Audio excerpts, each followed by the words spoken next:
さんいつも見てくださってありがとうございます。KachokTVのちなです。今日は外国の方にインタビューしていきます。では一緒に楽しんでいきましょう。Let's go! My name is Christina. What are your names? Sophia. Josefina. Nice to meet you. Nice to meet you. Where are you from? Chile. Chile? Yeah. Chile. You're traveling in Japan now? Yeah, right now. So why did you decide to come to Japan? Because we're really attracted to the culture of the country and also the people and the anime and manga stuff and everything. So we think it's amazing. So are you a sister? No, just friends. How was your impression of Japan? Awesome. It has been an amazing experience. We're so excited to see everything. We just want to go out and everything, so it has been awesome. Is there something on the streets of Tokyo that surprised you? Maybe how clean the streets are. And the lights. Yeah, there's a lot of signs and everything and lots of information in every screen, so yeah, and also how clean the streets are. Yeah. My name is Christina. Christina, I'm Sunshine. I am your sunshine, your only sunshine. I make you happy when skies are gray. In Ebisu, on a Thursday. It's such a pleasure to meet you. Pleasure to meet you too. Can you please introduce yourself? Sure. My name is Katsura Sunshine, and I am a traditional Japanese comic storyteller. And the art form that I perform is called rakugo. It's a 400-year tradition of storytelling in Japan. Oh, so do you live in Japan currently? I do. I live in Tokyo, but I'm performing on Broadway once a month, and in London almost once a month. So I kind of live on an airplane right now. I guess if you say based, it's supposed to be Tokyo right now, yeah. So based on that, I assume that rakugo is very popular in other countries, isn't it? Yes, I am making it popular in other countries. Actually, I've been lucky because I started my Broadway show 5 years ago. 5 years ago, I'm in my 5th year, so I should say. And right just when I started, there was an anime called Descending Stories in English, and in Japanese it's called Showa Genroku Rakugo Shinju. And that actually, I think it's more popular abroad than it is even in Japan, but it was really popular, and it centers on rakugo. So a lot of people who like anime are already familiar with rakugo. So I've been very lucky in that respect. Oh, that's very interesting. So how long have you been in Japan? In Japan, I've lived here for 25 years. 25 years? Yes, since before you were born. No, I'm a little bit older. A little bit? So since when you were I was 2? 4. You're 4? Okay, there you go. I knew it was close. Yeah. So why did you decide to move to Japan? What brought you Moved to Japan. I was originally a writer of musicals in Toronto when I was young. So I was writing the script and also composing the music. And I was focused on ancient Greek, 2,500 year ago comedy. And a scholar wrote in a kind of an article just researching the comedies and tragedies of Greece and Japanese Noh and Kabuki had all these crazy similarities, even though they're 2,000 years apart and oceans apart. And so I thought, yeah, I would really want to see Kabuki. I really want to see Noh. And 25 years ago, which you probably don't remember, but there was no Google, there was no YouTube. Maybe today, if I was interested in Kabuki, I might have just Googled it, saw it on YouTube, I wouldn't have come. But then there was nothing. You had to come to see it. So I just thought, yeah, I really want to see Kabuki, and I came. It was a very, very much on a whim, very much like I thought I'd stay for a few weeks, see some Kabuki, and then go back to Toronto. Do you remember your very first day in Japan? First of all, I remember getting to Narita Airport, and my senpai from university, who'd lived here for a while, came to Narita Airport with his son, his little son, to meet me. And I said on the phone, I said, don't meet me, just give me your address. I'll take a taxi to your place. He said, you're not taking a taxi from Narita to my place in Osaka. Osaki, sorry, not Osaka, Osaki. He said, yeah, it'll cost half as much as the plane ride. I said, really? And then I remember, he met me.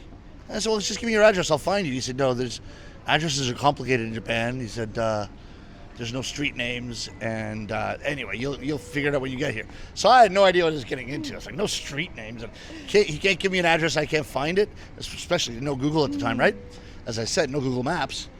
By the way, what was he doing here in Japan? He was actually studying no theater, doing his PhD at, I think, one of the best centers for no theater in Japan at Hosei University. So he'd been here for a long time. So anyway, he met me with his son, and then we got on the train from Narita, and it just like took forever. I've never been to an airport that's so far away from the city. Turns out it's in a different prefecture. It's not even in Tokyo, right? What is it, Chiba, or is it? Yeah, it's Chiba, right? Anyway, Haneda wasn't so popular at the time. Now Haneda is popular. Yeah. You can walk home from there. It's really cozy there in Haneda. Yeah, it's excellent. It's much more sensible.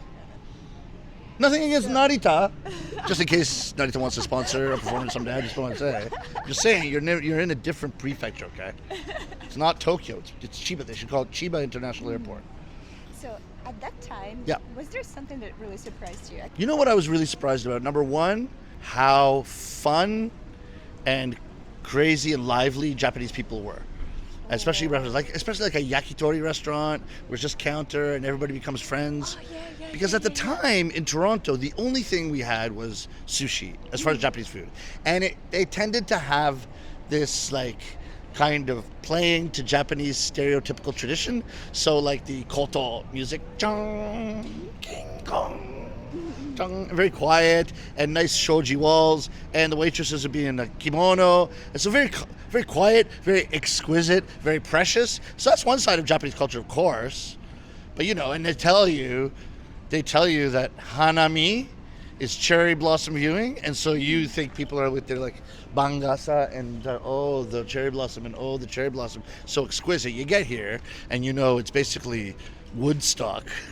With a blue sheet and people drinking. I don't think people are looking at the cherry blossoms too much. So there's different impressions you get. So I was surprised at how fun and super friendly and like outgoing and just, when you go to a yakitori and you say, Taisho, nama kudasai, it's like, nama icho! And the whole like pomp and circumstance. That side of Japan, they have it now, of course, in the West. Izakaya is an English word now. Everybody knows yakitori, so they have that going now. But at the time, it was just the. When I got here, I found out about the fun Japan, and that was a lot of. That was great. I mean, it's great to know. Yeah, it's not just the restaurants. It's like the whole vibe around it. And The whole vibe, yeah. Yeah, I just people are awesome in Japan. I love it. I love Japanese people. I love Japanese culture.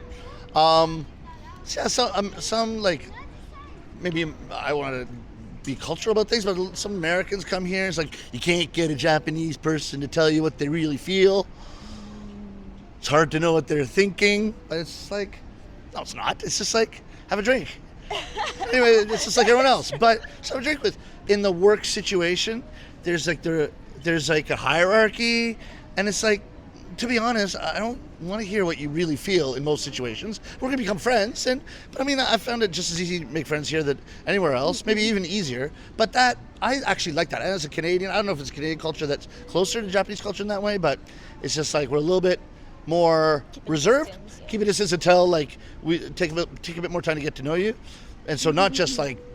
I love America. I love America too. I love the fact that when I sit beside American on a plane, they'll shake your hand and say, "Hi, I'm John. How are you?" We're going to be sitting beside each other for the next 7.5 hours, so may as well get comfy. Like that kind of thing. I love that. But to me, everyday kind of human relations, you say ningen kankei. I love the way Japan has things organized. It's just like, be careful about people's feelings. Yeah, be careful. What's wrong with that?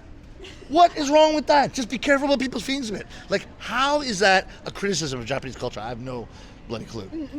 I'm sorry, you get me started on these things. Yeah, it really depends on person. Like, Totally. It's a matter of choice. Totally. It depends on the person, and that's where everywhere. But as a general culture and the kind of manners here, and particularly like omoyari kizukai, which is just thinking of people, putting people's feelings before your own desire to shoot your mouth off, I think is a great thing. Yeah.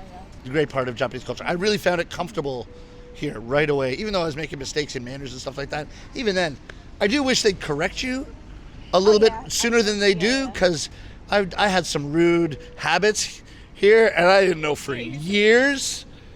And when I found out, I was like, guys, like, you could have told me I was making an ass of myself. But there's a few times like that, but yeah. Especially with the food. Like, I apparently did a lot of mistakes and nobody ever told me. Yeah. And there's things that people do, but then you wouldn't do them in a lot of circumstances. So when I came here, like when I went to like a really kind of, what do you call it? Like just kind of one of those where they have the less expensive, the cheaper places, like in the shibashi kind of place. It's all the businessmen. It's really casual. And then I'd see some businessmen like take out the chopsticks and like do this with it, like to get rid of the splinters or whatever sometimes. Now, I just thought that's what you're supposed to do with chopsticks, but you go to like a high-class place and start doing that, it's just like, what the hell are you doing? Our chopsticks are high-quality chopsticks, okay? You don't have to sand the chopsticks here. And I thought, just you see it in one situation and you automatically think that's the rule in general, so I made a lot of mistakes like that, just assuming makes an ass of you and me, especially me. So after leaving, so do you want to continue living in Japan like forever? Yeah. So I'm around the world every month now. I go to New York, go to London mainly, and then other places. And every time I get back to Tokyo, I just go, I'm home.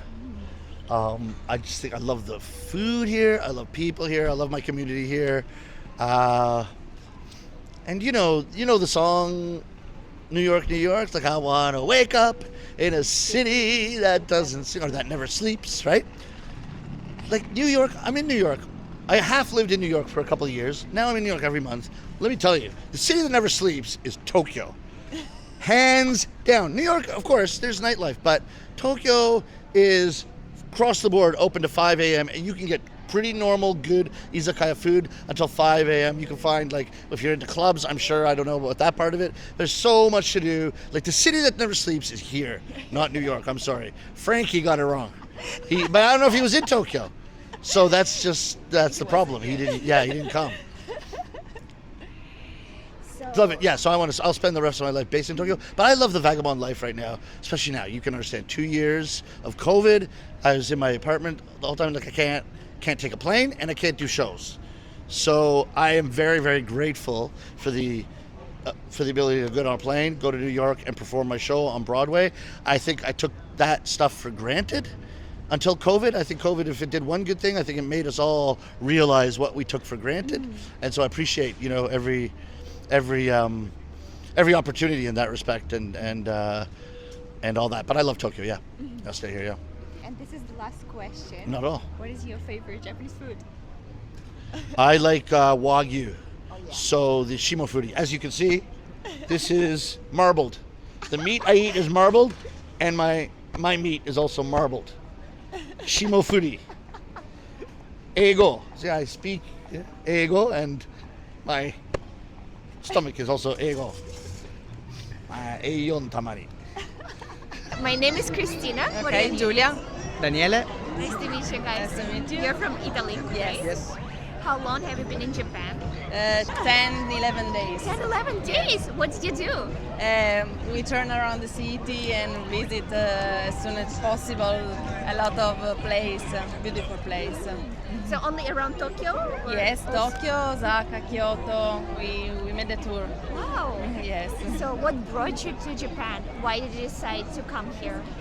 We love Japan. He loved Japan. The mentality, the color, all. So like what parts of mentality do you like? The mentality for work, for the social part, the order in the city, the cleaning of the city, all. So what is something that impressed you? A Numero di lot. persone che ci See sono. the number of people in the city, and the number of the people is the most part of the Italy, but it's Tokyo. Okay. It's like the whole It's beautiful. Yes. Poi Un po' tutto. this is so big. We are in Turin, in Italy, the north of the Italy, but this is non c'è in Italia. Yeah, there's nothing like that in Italy. What is your favorite Japanese food? that you've tried? Sushi. Sushi. Yes, the ramen is beautiful, but sushi, the quality of the fish is different between Italy. It's really juicy, right? Yes, it's Meaty, soft, like, sì, yes. è tenero e fresco. Very tender. Sì, buonissimo. How about you? Your favorite Japanese food? Sushi or Sushi. ramen. My name is Christina. What are your names? Jesse. Michelle, Michelle. Nice to meet you guys. Nice to meet you. Where are you from? we're from the Netherlands. From Netherlands. Yes. What brought you to Japan? I think the culture, the food, and simply trying to experience something completely different from Europe. Yeah. It's our first time in Asia as well, so Yeah. first time in Japan also. And we arrived 2 days ago, I think. What is your first impression of Japan? It's quiet. Yeah. Honestly, I think even Shibuya, with all the billboards and all the people and all the noises, still I think it's doable. Like I'm not sensory overloaded whatsoever, and we've been walking around for an hour. Yeah. Yeah, we're from Amsterdam, and I think even if there's way less people in Amsterdam, it's still a lot, more noise and more crowded. Yeah, so this is really nice. では皆さん、今回もご視聴いただき本当に誠にありがとうございます。では桂三社のインスタを概要欄に貼り付けますので、ぜひ応援してくださいね。また私のインスタもお願いしますよ。では次回の動画を見逃さないようにベルの通知ボタンもオンにしてくださいね。